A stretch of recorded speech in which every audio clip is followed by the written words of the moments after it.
Today I'm going to do a graham cracker pie crust. And I know it's so easy and it's not that expensive to buy them, and sometimes I still do buy them if I have a time crunch. But they just don't taste as good as the ones you make from just graham crackers. So the recipe I have, it takes five full sheet. So it's one whole piece here with the 4 different parts you could break off. And it's 9 of them, which is one package. Also on your recipe that I'll have on our website is a 1.5 times recipe, which is good if you're doing a 9 by 13 inch pan. Because sometimes you're using a crust in the pie and sometimes in the So I do this in the blender. So you're using that whole sleeve? Yep, this is 9 full crackers. So if you have a part 1, use that and count more. You don't have to have the full thing, but so I'll break them into the fourths and then kind of crunch them up a little.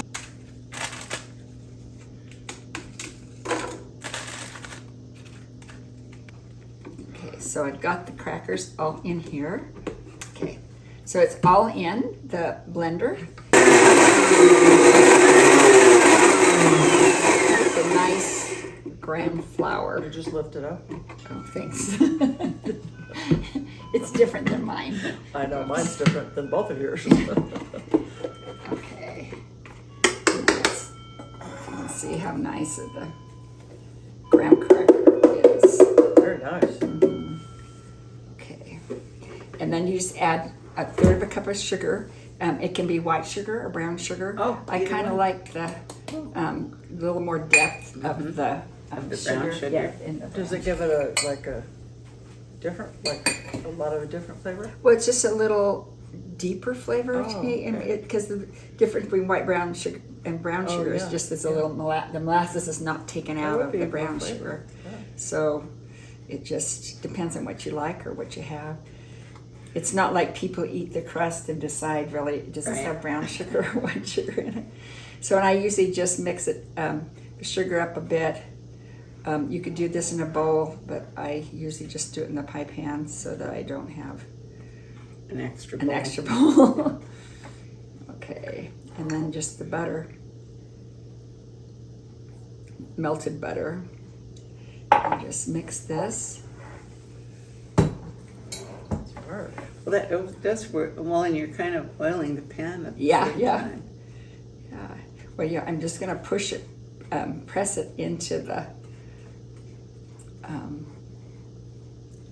sides of the pan, the bottom and the sides of the pan. And it looks like it's easier to use that deep dish pan than it would a shallow pie pan. Well, you've probably done it on both. Sure. Yeah. I don't think it matters much. Does it? Okay. If you're doing a graham cracker crust in the 9 by 5, you push it up the sides a little even straighter than this, so it all works good.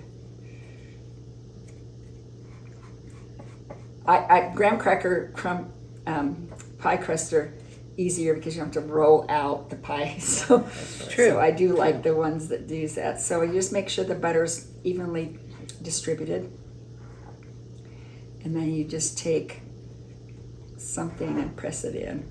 One of those little bowls. The recipe that I copied this from said use a measuring cup. Oh. So just need to press the graham cracker into the sides. I'm just using this. I kind of like using like wax paper, and I'll put it in there. You could use plastic wrap, or you could just use your hands. Sometimes it's best to use your hands because you can feel how thick it is on the edge.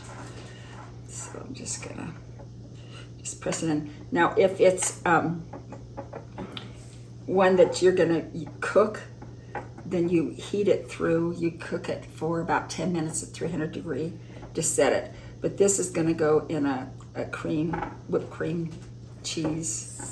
So I'm not gonna do that. I'm just gonna do it. So I'm just gonna chill it for a couple hours, and that will make it stay together. Okay. So you want it to go up the sides and press it. So whatever way you want to press it, that's great. So there you go. Looks nice.